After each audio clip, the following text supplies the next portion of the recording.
नमस्कार, आप सभी लोगों का स्वागत है हमारे आज के खास प्रोग्राम में। प्रिय दर्शकों, आज के इस वीडियो के माध्यम से हम लोग चर्चा करेंगे कैसा रहेगा वर्ष 2023 कन्या राशि के जातकों के लिए। क्या कुछ हैं बड़े परिवर्तन, गोचरीय आधार से संपूर्ण वीडियो के माध्यम से हम लोग चर्चा करेंगे। उससे पहले मैं कहना चाहूँगा, यदि आपका कोई विशेष प्रश्न है तो स्क्रीन पर दिए गए नंबर पर संपर्क कर सकते हैं, क्योंकि संपूर्ण कुंडली का फलादेश करने के लिए आपकी जन्म पत्रिका का अवलोकन एक बार जरूरी है। क्योंकि जन्म पत्रिका में चल रही वर्तमान में महादशा, अंतरदशा, प्रति अंतरदशा व ग्रहों की स्थिति को देखकर साथ में गोचर के फलादेश को मिलाकर उसके बाद संपूर्ण फलादेश दिया जा सकता है। तो संपूर्ण फलादेश के लिए आप कॉल करके अपनी जन्म पत्रिका का अवलोकन एक बार जरूर करवाएं। इस वीडियो के माध्यम से हम लोग विशेष चर्चा करेंगे कि इस वर्ष नए साल में क्या कुछ विशेष है आपके लिए। कन्या राशि के जातकों को क्या कुछ विशेष प्राप्ति होने वाली है और किन किन बातों पर विशेष रूप से आपको सावधानी बरतने की जरूरत है। संक्षेप में, कम शब्दों में और पूरे वर्ष का फलादेश समझेंगे। आप लोगों का प्रश्न होता है कि ये गोचर फल चंद्र राशि से देखना चाहिए, समझना चाहिए या लग्न के आधार से समझना चाहिए। तो उसके लिए शास्त्रकार कहते हैं कि सर्वेषु लग्नेष्वपि सत्सु चंद्र लग्नम प्रधानम खलु गोचरेषु तस्माद् द्रक्षादपि वर्तमानेन ग्रहेन्द्र चारे कथेत फलानी। सभी लग्न के जातकों को चंद्र लग्न को प्रधान मान करके और उसके बाद वर्तमान में ग्रहों का संचार समझना चाहिए, फल समझना चाहिए। तो क्योंकि चंद्रमा मन के कारक हैं, मन मस्तिष्क के कारक हैं, और चंद्रमा पर पड़ने वाला शुभाशुभ प्रभाव ही हमारे जीवन में आने वाले फल को दर्शाता है। समय कैसा है, किस प्रकार से है, किन विषयों पर हमको सफलता मिलने वाली है, कहाँ कहाँ पर हमको सावधानी बरतने की जरूरत पड़ेगी। ये ग्रहों का जो संचार है सूर्य और चंद्रमा पर, अहोरा शास्त्र इसको कहते हैं, जो कि फलादेश को दर्शाता है। होरा, अहो मतलब दिन और रात्रि का मतलब रात्रि। तो अहो का पहला शब्द और रात्रि का पहला शब्द, यही दिन और रात के चक्र को होरा शास्त्र कहते हैं, जो कि ज्योतिष शास्त्र में फलादेश को दर्शाता है। तो जो कि सूर्य के जो दिन के अधिपति हैं वो सूर्य हैं और रात्रि के अधिपति चंद्रमा हैं। सूर्य और चंद्रमा से फलादेश को निकाल करके, गणना को निकाल करके, और जो कि जीवन जनमानस पर जिसका प्रभाव पड़ता है, पूरे विश्व पर प्रभाव पड़ता है। और आगे बढ़ते हैं, बात करते हैं क्या कुछ है विशेष। सबसे पहली बात, इस वर्ष में अगर देखा जाए तो आपकी राशि से सप्तम स्थान में बृहस्पति का गोचर होने से आय की दृष्टि से ये वर्ष आपके लिए पूरा बहुत अच्छा रहने वाला है। दूसरे नंबर पर आपके व्यक्तित्व में, आपके स्वास्थ्य की दृष्टि से आपके अंदर मनोबल, आत्मबल काफी अच्छा होगा। सकारात्मकता, ज्ञान, विवेक की वृद्धि होगी। आपके व्यक्तित्व में बड़ा परिवर्तन देखने को मिलेगा। अगर छोटी मोटी यात्राएं करते हैं वो यात्रा आपकी सफल होगी। देश विदेश से संबंधित अगर कोई कार्य करते हैं वो आपके लिए लाभप्रद रहेगा। विशेष क्या है, बड़ा क्या है, इस वर्ष में अगर आपका विवाह नहीं हो पा रहा था, विवाह के लिए, विवाह से संबंधित कोई प्रश्न है, विवाह आपका होने का बहुत प्रबल योग बना हुआ है। दशाएं अगर सहयोग कर रही हैं तो बड़ी बात यह है, दैनिक आय में वृद्धि होगी। इस वर्ष में दैनिक आय में वृद्धि होगी, निश्चित है, उसमें कोई संशय नहीं है। बिजनेस, व्यापार, पार्टनरशिप में नया बिजनेस, नया व्यापार आप प्रारंभ कर सकते हैं। नए पार्टनर मिलने की संभावनाएं बहुत प्रबल बनी हुई हैं।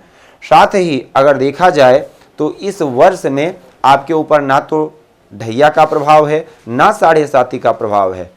शनि देव व्यापार के लिए आपको निश्चित है नए नए मार्ग प्रशस्त करते रहेंगे, लेकिन कोर्ट केस आदि से संबंधित कोई मामला चल रहा है, कोई मैटर चल रहा है, तो विशेषता आपको जून से लेकर अक्टूबर तक सतर्क रहना है, अन्यथा उलझ सकते हैं या परेशानी बढ़ सकती है।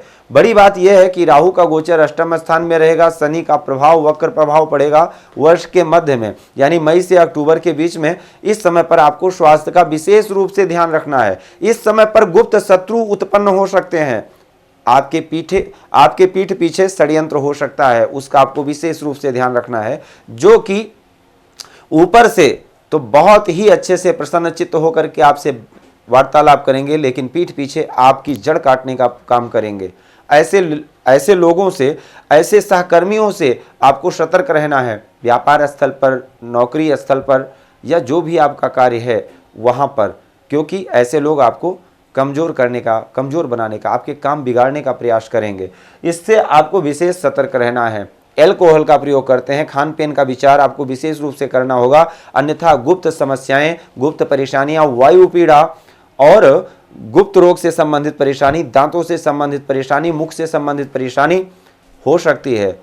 एल्कोहल का प्रयोग कम करें और खान पीन पर विचार करें, इसका आपको विशेष रूप से ध्यान रखना होगा। इस वर्ष में 30 अक्टूबर तक विशेषतः, 30 अक्टूबर के बाद फिर भी अच्छा है, लेकिन उसके बाद वर्ष का शुरुआत का पहला मंथ आपके लिए थोड़ा सा तनावग्रस्त हो सकता है।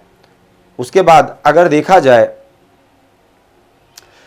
तो मई का महीना, सितंबर का महीना सबसे विशेष है आपके लिए। सितंबर का महीना जिसमें आपको थोड़ा सा चिंता हो सकती है, इसमें आपको विशेष रूप से ध्यान रखना होगा। विद्यार्थियों के लिए समय अच्छा है। प्रेम की दृष्टि से अगर प्रेम संबंधों में आप जुड़े हुए हैं, इस वर्ष में शादी विवाह के योग बन सकते हैं। बड़ी बात यह है कि मांगलिक कार्य के योग बने हुए हैं और वो आपको निश्चित है अच्छा रिजल्ट मिलने वाला है। साथ ही बड़ी बात यह है कि बड़े भाई बहनों से, आपके जो शुभ चिंतक हैं, आपके जो वेल विशर हैं, आपके पिताजी हैं, दादाजी हैं, इन लोगों से, ऐसे लोगों से आपको बहुत अच्छा सहयोग मिलने वाला है। देखिए, कहते हैं किम करोत ग्रहा सर्वे अद्यप केंद्रे बृहस्पति, वो भी स्वराशि के, तो और कोई ग्रह ऐसा जातक का क्या कर सकता है। बृहस्पति हंस नामक योग बना करके पूरे वर्ष आपकी पत्रिका में विद्यमान रहेंगे, तो ये आपके लिए, और गुरु क्या है, आशीष है, आशीर्वाद है, धर्म कर्म देवताओं का आशीर्वाद, बड़े बुजुर्गों का आशीर्वाद, ऐसे सत्कर्म करवाते हैं जिससे जीवन सफल हो जाता है। बड़ी बात यह है कि आपके मित्र ऐसे होंगे जो कि भगवान, जैसे अर्जुन को भगवान श्री कृष्ण का सहयोग मिला, जिससे कि, और वैसे भी मित्रों पर विशेष विचार करना चाहिए कि आपका वो मित्र जिसके साथ आप बैठते उठते हैं, सलाह लेते हैं, वो कैसा है। कहीं दुर्योधन के साथ शकुनी मामा का जैसे रोल अदा किया, शकुनी ने कहीं शकुनी का रोल तो नहीं अदा कर रहा है, या आपका मित्र भगवान श्री कृष्ण के जैसा है। अर्जुन के जीवन में श्री कृष्ण और दुर्योधन के जीवन में मामा शकुनी। ऐसे लोगों पर आपको विचार करना है। देखिए, कहते हैं, शास्त्रकार कहते हैं कि संसर्गजा गुणा दोषा भवंतु, संगति आपकी मायने रखती है। जैसे संगति आप करेंगे, निश्चित है उसका रंग रूप आपके अंदर आ जाएगा। अगर कोई व्यक्ति सेंट लगा करके बैठा है, परफ्यूम लगा करके बैठा है, जिसके शरीर से सुगंध आती है, अगर आप उसके साथ बैठेंगे, निश्चित उस सुगंधी को आप भी प्राप्त कर पाएंगे। लेकिन अगर किसी के साथ दुर्गंध आ रही है किसी के शरीर से, या कोई व्यक्ति ऐसा है जिसकी छवि खराब है, ऐसे व्यक्ति के साथ आप बैठना उठना करते हैं, तो निश्चित है आपको ज़बरदस्ती वो दुर्गंध मिलेगी। आप लें या ना लें, लेकिन मिलेगी। इसी प्रकार से संगति पर विशेष रूप से ध्यान रखना चाहिए। आपका मित्र कैसा है, इस पर आपको विशेष रूप से ध्यान रखना चाहिए। फिलहाल ये वर्ष आपके मित्रों के लिए काफ़ी अच्छा है। मित्रों का सहयोग काफ़ी अच्छा मिलेगा और बहुत सारे काम भी आपके बन सकते हैं मित्रों के सहयोग से। विशेषतः अगर देखा जाए तो आपका ये वर्ष लगभग ठीक है, लेकिन स्वास्थ्य की दृष्टि से अच्छा नहीं है। विशेष अगर देखा जाए, मई के बाद और अक्टूबर के मध्य में आपके दाम्पत्य जीवन में कुछ उठापटक हो सकती है। मनमुटाव हो सकता है, मनभेद हो सकता है, मतभेद हो सकता है, भ्रमता की स्थिति उत्पन्न हो सकती है। वहीं पर इसका सीधा प्रभाव आपके बॉस पर पड़ेगा, आपके सीनियर्स पर पड़ेगा, या आपके इनकम पर पड़ेगा। तीसरे नंबर पर यही प्रभाव ठीक आपके कुटुंब पर पड़ेगा, शनि देव का, जो कि आपके लिए परेशानी का कारण बन सकता है। यानी मई से अक्टूबर का जो समय होगा, इसमें आपको एक बार अगर आप किसी अच्छे एस्ट्रोलॉजर से अपनी पत्रिका का अवलोकन करवा लेते हैं तो आपके लिए अच्छा होगा। विशेषता वर्षों उपरांत आपके लिए अच्छा है। अगर देखा जाए, कहते हैं 63 गते पापो जन्मांगे शोभना भवेत, शनि देव का गोचर 17 जनवरी को छठे स्थान में आ जाएगा। ये आपके लिए बहुत अच्छा रहेगा। देवगुरु बृहस्पति सप्तम स्थान में है, बहुत अच्छा है। बाकी मासिक राशिफल के माध्यम से हम लोग चर्चा करते ही रहते हैं हर मंथ में। और राहु का गोचर आपके लिए अशुभ है, राहु का उपाय करते रहना चाहिए और विशेषता मई से अक्टूबर के बीच में ध्यान रखना चाहिए। आज के लिए सिर्फ इतना ही। जय सिया राम। भूमि, भवन, वाहन, धन, संपत्ति, शादी, व्यापार एवं संतान आदि से संबंधित समस्याओं से हैं परेशान और चाहते हैं उसका संपूर्ण निदान, तो ज्योतिर्विद अमरीश तिवारी जी से तुरंत संपर्क करें।